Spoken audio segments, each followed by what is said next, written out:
Okay, let's just get right into it. If you've walked through a supermarket lately, you've seen it. Protein is absolutely everywhere. It's in foods you would never expect, and it's being sold as the secret to, well, everything. But how much of that is real and how much is just clever marketing? Let's figure it out.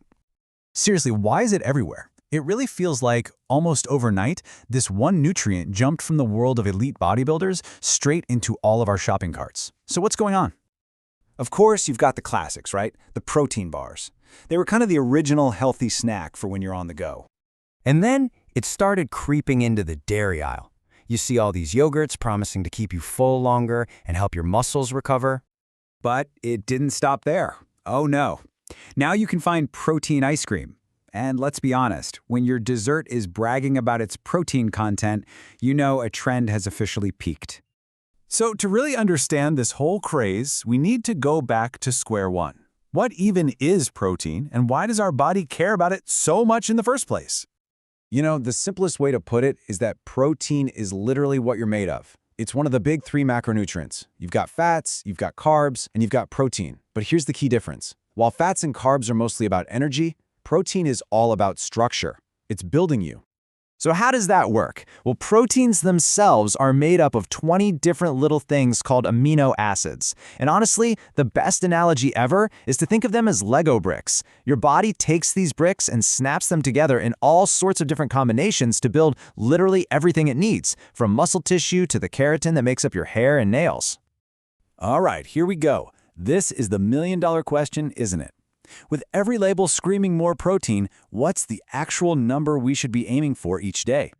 Well, it really depends on who you ask. The World Health Organization says about 0.8 grams per kilogram of your body weight is enough for just basic maintenance. But then you've got sports science, which is looking at athletes, and they'll say, nope, you need more like 1.2 to 1.6 grams to build muscle. And then there's the internet, where you'll see fitness gurus pushing 2 grams or even way more. It gets confusing fast.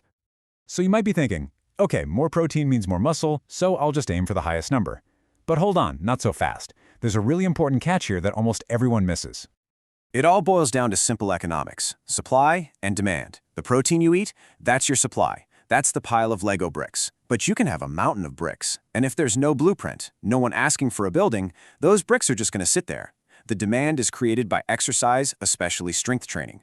Working your muscles is what sends the signal to your body. Hey, we need to build here. Send in the bricks. Without that demand, the extra supply is basically useless. And that brings us to this number, 1.6 grams per kilogram. This is so important. A huge meta-analysis, that's a study of a bunch of other studies, found that when it comes to building muscle, there's pretty much no extra benefit to going past this point. It's the point of diminishing returns.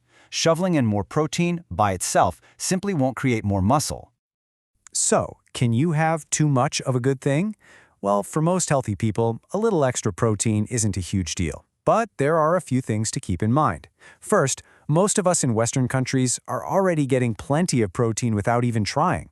Second, super high intake could be risky for anyone who already has kidney problems. And finally, let's not forget that a lot of high-protein foods, like red meat, can also be packed with things we're told to limit, like saturated fat. And all of this, of course, brings us to the marketplace. Because whenever there's this much public interest in something, you can bet a massive industry is going to pop up to meet that demand. You know, the story of whey protein, the most popular supplement out there, is pretty wild. For a long time, whey was just a watery waste product from making cheese. Cheesemakers would literally just dump it. Then somebody had the brilliant idea to dry it, turn it into a powder, and market it as a health supplement. And it worked so well that today, for some companies, the whey is the valuable product, and the cheese is just a byproduct. It's a complete 180. Okay, so we've looked at the science, we've looked at the hype, we've even looked at the history. So where does all this leave us? What's the actual bottom line?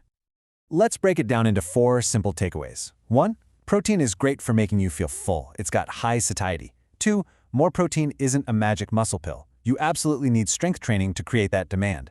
3. For most of us, getting enough protein is not the problem. Deficiency is really rare. And 4. The real goal here for all of us is healthy aging, and that means keeping our muscles strong. Strength training is a huge part of that. And really, this quote just says it all. You can meticulously track every single gram of protein you eat, but if you're not consistent with your exercise, it's just not going to matter. Showing up day after day, week after week, that's what gets you results.